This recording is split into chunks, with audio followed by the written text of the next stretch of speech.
ये घर का अंदर में मना कर रहा है, बाहर मत जाओ, वोट मत देने जाओ, सबको मना कर रहा है।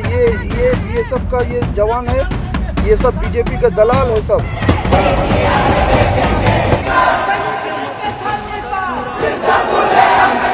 साथियों नमस्कार, मेरा नाम प्रशांत है और आप देखना शुरू कर चुके हैं आपका अपना चैनल खुदरंग। पश्चिम बंगाल के चुनाव संपन्न हो चुके हैं, मतदान पूरा हो चुका है, एग्जिट पोल्स भी आ रहे हैं। तमाम सारे एग्जिट पोल्स में भारतीय जनता पार्टी को बढ़त दिखाई जा रही है। लेकिन ये एग्जिट पोल्स कैसे बनते हैं, ये मुझे लगता है कि आप में से तमाम सारे लोगों को बताने की ज़रूरत नहीं है, आप सब जानते हैं, समझदार हैं।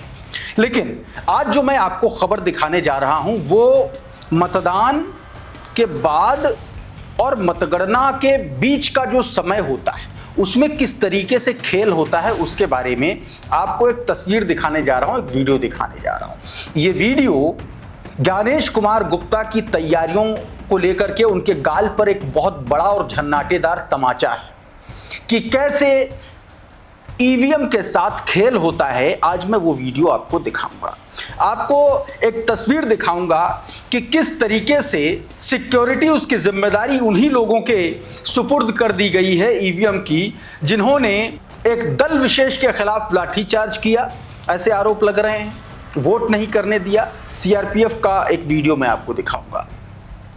आपको एक और तस्वीर दिखाऊंगा कि कैसे उत्तर प्रदेश में योगी आदित्यनाथ की सरकार और उनके पुलिस प्रशासन को इलाहाबाद हाईकोर्ट ने किस तरीके से डंडा चलाया है। एक मामले में जिसमें बिना जांच के मांस को बीफ का बता करके उसके मालिक के खिलाफ कार्रवाई की गई और अब जब मामला हाईकोर्ट पहुंचा तो डीएम साहब समेत सबको लेने के देने पड़ गए। ना सिर्फ डंडा चलाया बल्कि कहा है कि जुर्माना भरो, हर्जाना दो, इसको 2 लाख रुपए का जुर्माना ठोका है। उधर जामिया मिलिया यूनिवर्सिटी भी संघ की प्रयोगशाला बनने की ओर अग्रसर है और जामिया के जो छात्र हैं वो लगातार प्रोटेस्ट कर रहे हैं। उससे भी जुड़ी मैं आपको तस्वीरें और खबरें दिखाने की कोशिश करूंगा। इसके अलावा ओम प्रकाश राजभर से जुड़ी खबर एक है। कहा जाता है ना कि भारतीय जनता पार्टी किसी की सगी नहीं। ओम प्रकाश राजभर योगी आदित्यनाथ की सरकार में पंचायती राज मंत्री हैं और ओम प्रकाश राजभर के खिलाफ गैर जमानती वारंट जारी हो गया है, गिरफ्तारी का वारंट जारी हुआ है। क्यों? क्योंकि 2019 के चुनाव में ओम प्रकाश राजभर ने भाजपा के नेताओं को, योगी आदित्यनाथ को गालियां बकी थी। बहुत सारी खबरें हैं, अभी बात दिखाने जा रहा हूं, लेकिन सबसे पहले जरा इस वीडियो को देखिए। बारिश हो रही है,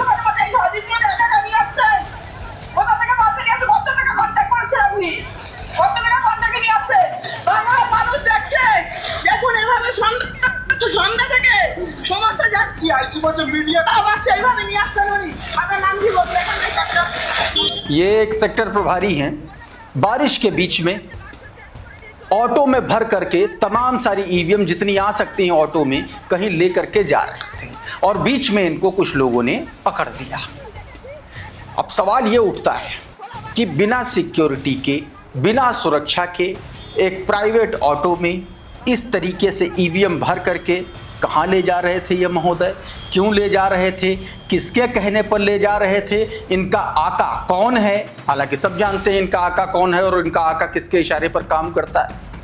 लेकिन सबसे बड़ा सवाल ये है कि क्या मतदान के दौरान लाठीचार्ज से भी पेट नहीं भरा? जो अब ईवीएम की अदला बदली के जो आरोप अब लग रहे हैं, क्या उसका भी गेम चल रहा है क्या? और रंगे हाथ देखिए, ये पकड़ लिया गया सेक्टर प्रभारी, सीधे तौर पर ईवीएम के साथ पकड़ा गया, रंगे हाथ पकड़ा गया। लोगों ने पकड़ लिया और पूरा वीडियो ये शूट किया। आपकी स्क्रीन पर ये तस्वीरें मैंने आपको दिखाई। ये कुलतली सेक्टर प्रभारी हैं। भारी बारिश और तूफान के बीच में ये ईवीएम ले जा रहे थे। एक ट्विटर हैंडल ने ये ट्वीट किया है वीडियो, जिसने बताया है कि कुलतली सेक्टर प्रभारी भारी बारिश और तूफान के बीच ईवीएम मशीन एक ऑटो में ले जाते हुए देखे गए। मौके पर किसी भी तरीके की सुरक्षा मौजूद नहीं थी। सवाल उठ रहा है कि क्या ऑटो ईवीएम के परिवहन का अधिकृत माध्यम है? सबसे बड़ा सवाल यही पूछा जा रहा है। दूसरी तरफ दोस्तों, ईवीएम की जो सुरक्षा है वो सीआरपीएफ के हाथों रखी गई है। जरा ये देखिए, उसकी निगरानी में ईवीएम जो है, और यहाँ पर देखिए ये वीडियो है। अब इस पर भी तमाम सारे लोग सवाल उठा रहे हैं कि जो सीआरपीएफ दौड़ा करके महिलाओं पर लाठीचार्ज कर रही थी, जो सीआरपीएफ जो है लोगों को वोट तक नहीं डालने दे रही थी, वही सीआरपीएफ ईवीएम की निगरानी कर रही है, तो उस पर कितना भरोसा किया जा सकता है, ये भी अपने आप में बड़ा सवाल है दोस्तों। और ये क्यों कहा जा रहा है, क्योंकि ये वीडियो देखिए, ये मतदान के दिन का वीडियो है, सुनिएगा पूरा वीडियो देखिए। ये बीएसएफ सब बीजेपी का दलाल है। ये वोट देने आदमी जाना चाह रहा है घर का अंदर में, जहाँ वोट हो रहा है वहाँ पे आदमी को ये मारेगा, भगाएगा। ये घर का अंदर में मना कर रहा है, बाहर मत जाओ, वोट मत देने जाओ, सबको मना कर रहा है। ये बीएसएफ का ये जवान है। ये सीआरपीएफ हो चाहे बीएसएफ हो, सारे के सारी एक तरीके से ऐसा इसमें आरोप लगाया जा रहा है, ऐसा कहा जा रहा है कि भारतीय जनता पार्टी के इशारे पर काम कर रही है। ये इसमें कहा जा रहा है। जिस व्यक्ति ने ये वीडियो बनाया और किस तरीके से लोगों को धमकाया गया वो आपने इस वीडियो में देख लिया। पुष्पराज लिख रहे हैं कि ये बीएसएफ का जवान, ये भाजपा का दलाल सब गली के अंदर घुसकर आदमी को जाने नहीं दे रहे हैं, वोट देने पर मार रहा है, वोट देने नहीं दे रहा है, ये सब भाजपा का दलाल है। ये आदमी कहता हुआ नजर आ रहा है, उसी को इन्होंने कोट कर दिया। और अब आपको खबर में दिखाने जा रहा हूं उत्तर प्रदेश से जुड़ी हुई एक मामला था 2024 का। 2024 में दोस्तों मोहम्मद चांद जो है अपने वाहन में मांस लेकर के जा रहे थे, पकड़ा गया वाहन। दावा किया गया कि इसमें बीफ है, जबकि बिना जांच बिना निरीक्षण के उसको बीफ मान लिया गया। अब ये मामला हाईकोर्ट पहुंचा। जरा ये खबर देखिए, द वायर की खबर है, आपकी स्क्रीन पर देखिए जरा इसमें क्या बताया गया। द वायर की यह खबर बताती कि बीफ ले जाने का सबूत नहीं, 7 दिन में मोहम्मद चांद को 2 लाख रुपए का मुआवजा दे यूपी सरकार। यह सीधे तौर पर इलाहाबाद हाईकोर्ट ने आदेश दिया है। इलाहाबाद हाईकोर्ट ने बिना ठोस प्रमाण के बीफ ले जाने के आरोप में गाड़ी जब्त करने को अवैध ठहराया है। कोई प्रमाण नहीं था, न डीएम साहब के पास और ना ही किसी और पुलिस के पास। अदालत ने कहा कि मांस की पुष्टि नहीं हुई थी, फिर भी कार्रवाई की गई। याचिकाकर्ता को हुए आर्थिक नुकसान के लिए यूपी सरकार 2 लाख का मुआवजा दे। दरअसल आगे देखिए क्या बताया गया। 2024 में बीफ ले जाने के आरोप में जब्त किया गया था। यह पूरा का पूरा मामला 2024 का है। इंडियन एक्सप्रेस की रिपोर्ट के मुताबिक जस्टिस संदीप जैन ने एकल पीठ ने 27 अप्रैल को यह आदेश में कहा कि राज्य की मनमानी कार्रवाई के कारण याचिकाकर्ता को आर्थिक नुकसान उठाना पड़ा, जिसकी भरपाई जरूरी है। यह पूरा का पूरा मामला दोस्तों आगे देखिए। मोहम्मद चांद ने बागपत जिला मजिस्ट्रेट के उस आदेश को चुनौती दी थी जिसमें उनकी महिंद्रा पिकअप गाड़ी को जब्त कर लिया गया था। उनके खिलाफ प्रदेश गो हत्या निवारण अधिनियम 1955 के तहत मामला भी दर्ज किया गया था। बाद में मंडलायुक्त ने भी जिला मजिस्ट्रेट के आदेश को बरकरार रहते हुए उनकी अपील खारिज कर दी थी।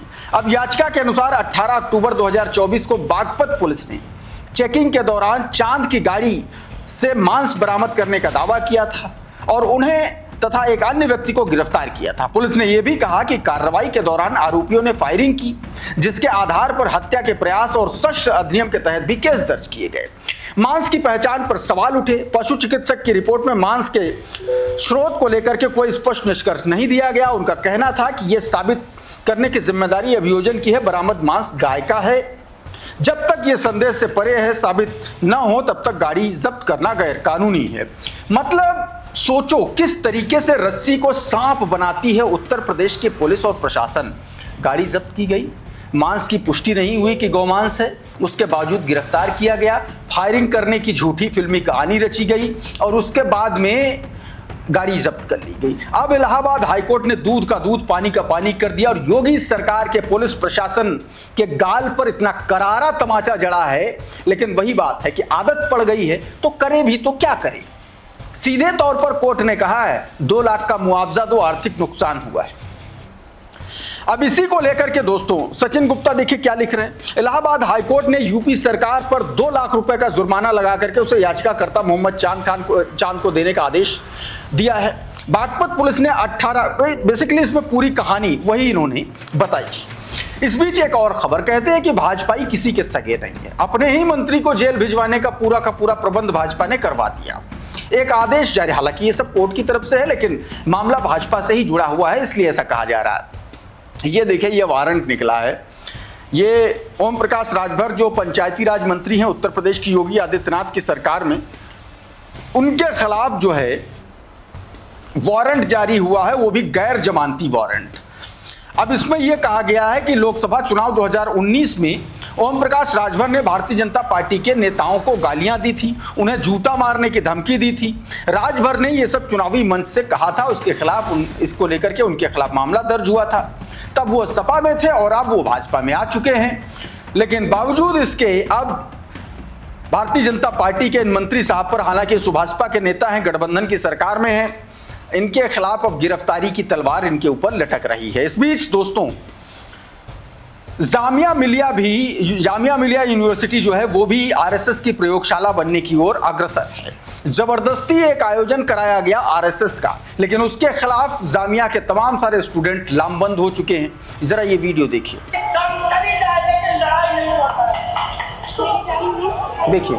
तमाम सारे लोग प्रोटेस्ट कर रहे हैं।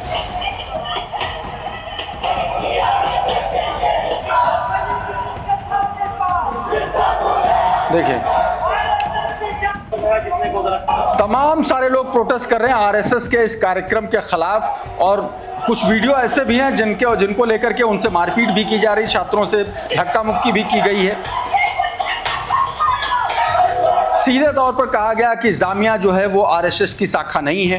काविश अजीज लिख रही हैं, गो बैक के नारे लगे हैं आरएसएस के। In response to the RSS and program at Jamia, student across the entire campus chanted RSS go back slogan that categorically declared that they would not allow saffron politics to take root at Jamia. सीधे तौर पर यह बात कही गई। उत्तर प्रदेश की योगी आदित्यनाथ की प्रदेश में कानून व्यवस्था का क्या हाल है, उसका एक जीता जागता उदाहरण अभी मैं दिखाता हूं। हालांकि तस्वीर जहां पर मारपीट पुलिस से की गई वो मैं उस जगह पर उस फ्रेम को स्टिल करने की कोशिश करूंगा, वो आपको दिखाऊंगा कि कैसे पुलिस ने पहले गुंडागर्दी की, ऐसा आरोप लगाया जा रहा है। फिर उस गुंडागर्दी का विरोध करने जब वहां पर लोग गए तो वहां पर गुंडागर्दी हुई, फिर वही चौकी के भीतर ही पुलिस का सिपाही धुन दिया गया। जरा इस वीडियो को देखिए।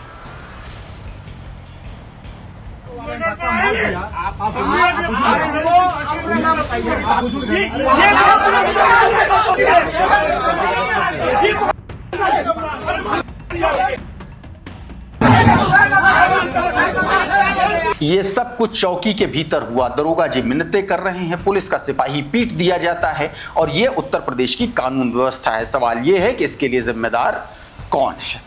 खबर एक गुजरात से भी है। गुजरात में ऐसा दावा किया गया कि एक मजार पर बुलडोजर चला दिया गया और उसको बताया गया कि ये अवैध है। जरा ये वीडियो देखिए।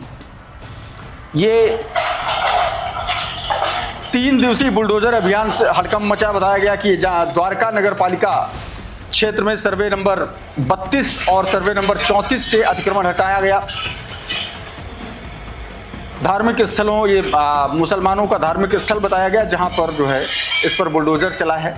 ये उसकी तस्वीरें आप साफ तौर पर देख सकते हैं। दावा किया गया कि ये अवैध अतिक्रमण था और इसके खिलाफ जो है बुलडोजर चला। उधर बहुजन समाज पार्टी ने उड़ीसा में झंडा बुलंद कर दिया है नरेंद्र मोदी के कारोबारी दोस्तों के खिलाफ। ये तस्वीरें देखिए, नीले झंडे से पटी पड़ी जो सड़कें हैं आप देख लीजिए। ये बहुजन समाज पार्टी के कार्यकर्ता है। लगभग 5000 से अधिक बसपा कार्यकर्ताओं और स्थानीय लोगों ने मिलकर के ये प्रोटेस्ट निकाला।